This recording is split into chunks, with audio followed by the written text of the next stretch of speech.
નમસ્કાર મિત્રો, સ્વાગત છે તમારું ગવી ગુજરાત 27માં। મિત્રો, આજના તાજા સમાચારની વાત કરીએ તો આધાર સાથે વાહન લિંકિંગ ફરજિયાત। મિત્રો, ભારત સરકારના માર્ગ પરિવહન અને મહાસડક મંત્રાલય તરફથી મહત્વપૂર્ણ સૂચના જાહેર કરવામાં આવી છે। હવે દરેક રજિસ્ટર્ડ વાહનનો નંબર આધાર કાર્ડ સાથે લિંક કરવો ફરજિયાત રહેશે। વધુમાં તમામ વાહન માલિકોને વિનંતી કરવામાં આવી છે કે તેઓ તાત્કાલિક પોતાનો મોબાઈલ નંબર આધાર દ્વારા ચકાસીને પોર્ટલ પર અપડેટ કરે।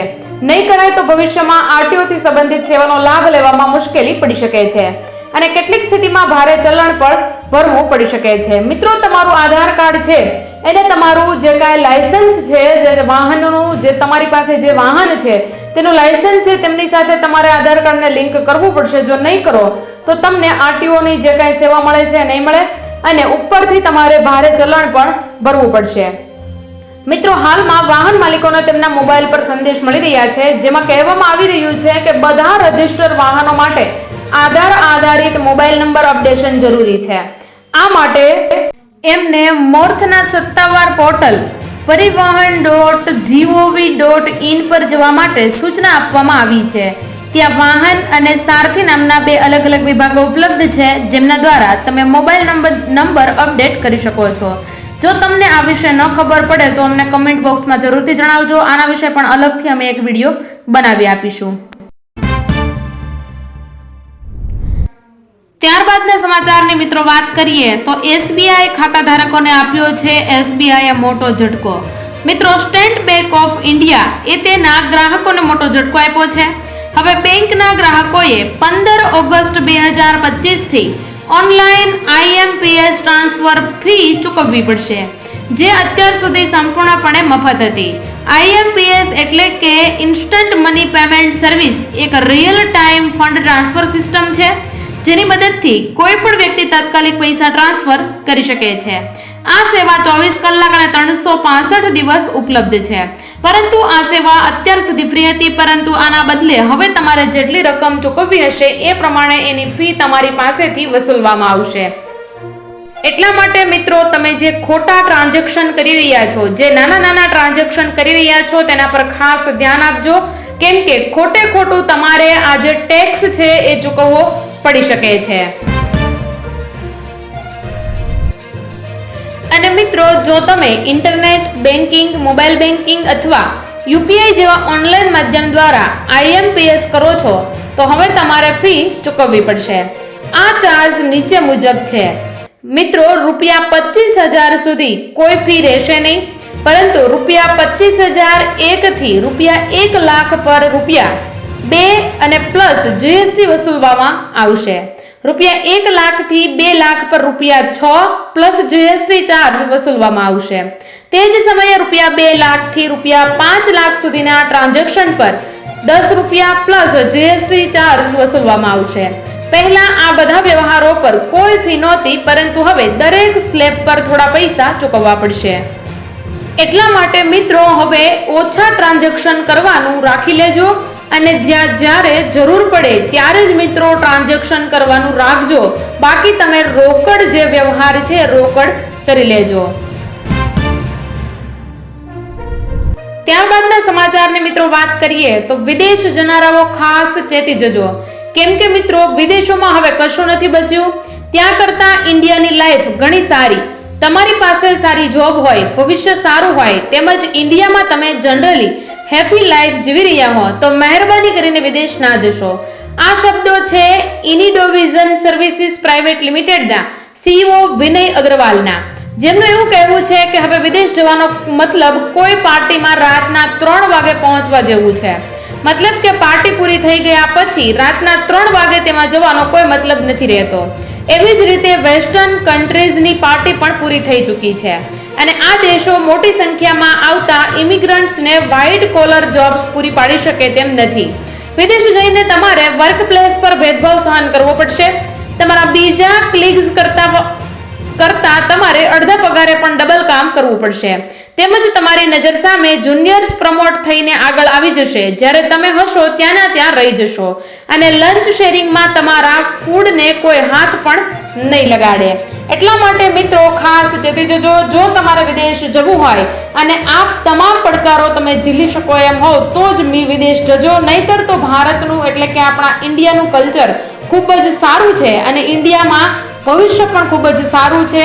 તો બની શકે તો મિત્રો વિદેશ જનારાઓ ખાસ અગાઉથી ચેતી જજો. ત્યારબાદના સમાચારની મિત્રો વાત કરીએ તો અમેરિકાને થયું છે મસ્ત મોટું નુકસાન. તો કેના કારણે કે ટ્રમ્પના ટેરિફથી અમેરિકાને લાગ્યો છે સૌથી મોટો ઝટકો. મિત્રો અમેરિકા વિશ્વનું સૌથી મોટું અર્થતંત્ર અને તેના રાષ્ટ્રપતિ ડોનાલ્ડ ટ્રમ્પ સતત વિશ્વના તમામ દેશો પર મનસ્વી ટેરિફ લાદી રહ્યા છે, પરંતુ તેમના પર પણ મોટું દેવું છે. અમેરિકાનું અર્થતંત્ર અત્યારે સંકટમાં હોય તેવું દેખાય છે. જાન્યુઆરી 2024 થી અમેરિકાનું દેવું દર 5 મહિને $1 ટ્રિલિયન વધ્યું છે. યુએસ નાણાં મંત્રાલયના અહેવાલમાં રજૂ કરાયેલા અમેરિકા પરના દેવાના આંકડા આ તરફ ઇશારો કરી રહ્યા છે. રિપોર્ટ અનુસાર અમેરિકા પર $37 ટ્રિલિયન ના દેવાનો આ આંકડો એક રેકોર્ડ સ્તર છે.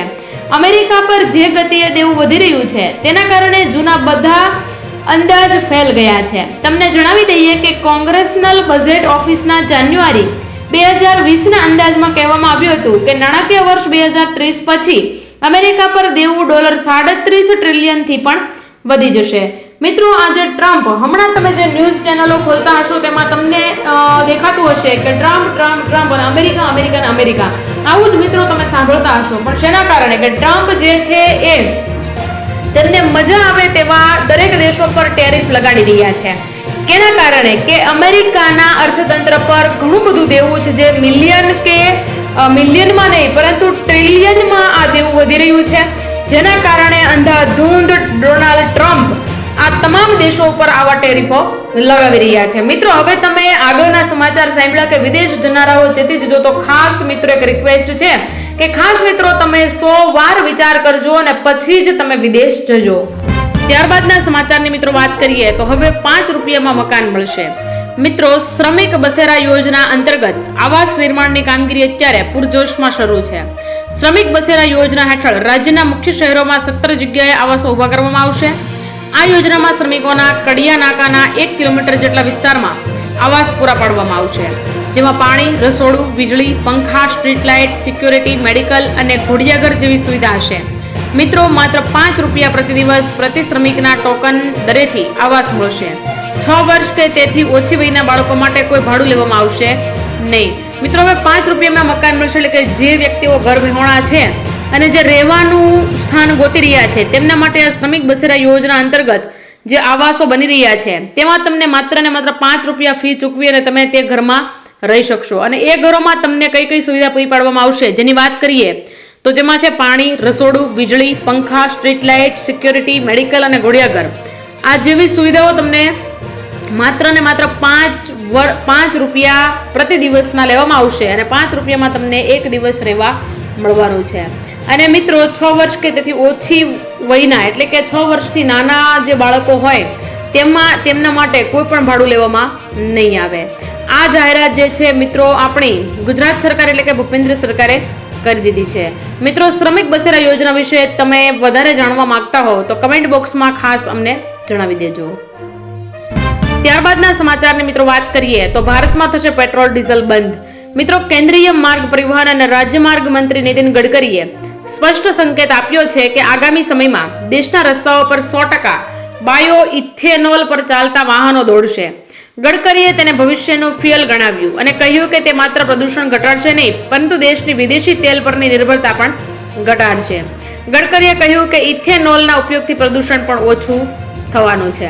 મિત્રો આજે નીતિન ગડકરી છે તેમણે એવું કીધું છે કે પેટ્રોલ ડીઝલની જે નિકાસ કરવામાં આવે છે, જે આયાત અને નિકાસની વાત કરીએ તો બહારથી જે પેટ્રોલ લાવવામાં આવે છે તેમાં બહુ બધો ખર્ચો થતો હોય છે અને તેમના ભાવો પણ પ્રજાને પરવડતા ન હોવાથી હવે આજે રસ્તા પર જે વાહનો ચાલે છે એ બાયો ઇથેનોલ પર ચાલતા વાહનો દોડશે. અને ગડકરીએ તેને ભવિષ્યનું ફ્યુઅલ ગણાવ્યું અને કહ્યું કે માત્ર પ્રદૂષણ ઘટાડશે નહીં પરંતુ વિદેશી તેલ પરની નિર્ભરતા પણ ઘટશે, જેના લીધેથી વિદેશમાંથી જે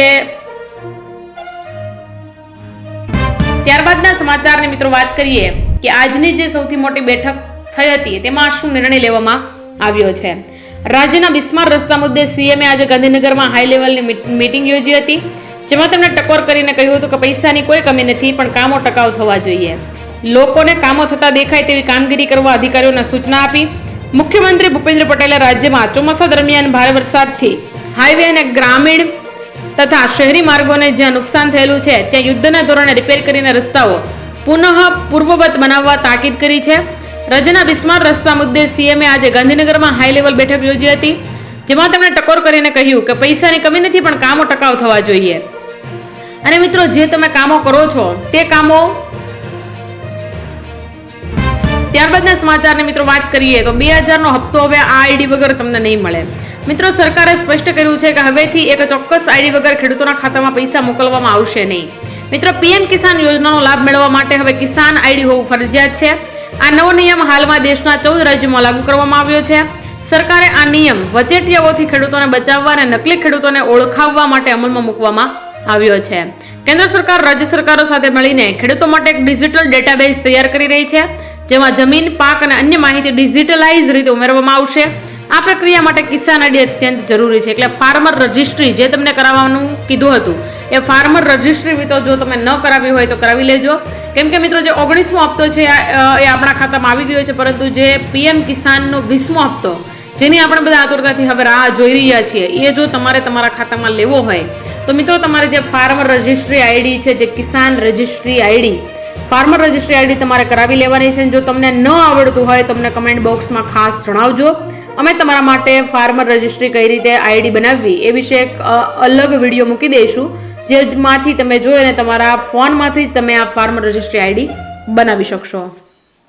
ત્યારબાદ મિત્રો વાત એ કરવાની છે કે તમે 2000નો હપ્તો લેવા માંગતા હોવ તો તમારે કેવાયસી જે તમારે ઈ કેવાયસી કરવાનું હોય છે તે અત્યાર સુધીમાં તમે ઈ કેવાયસી ન કર્યું હોય ફાર્મર રજિસ્ટ્રીમાં અને આજે પીએમ કિસાન યોજનાનો હપ્તો આવે છે તે બેંક એકાઉન્ટમાં જો તમે ઈ કેવાયસી ન કર્યું હોય તો હાલની તકે જ માત્ર ને માત્ર 7 થી 8 દિવસની અંદર કરાવી લેજો, જેનાથી તમારો હપ્તો ટાઈમસર તમારા બેંક એકાઉન્ટમાં તમે મેળવી શકો.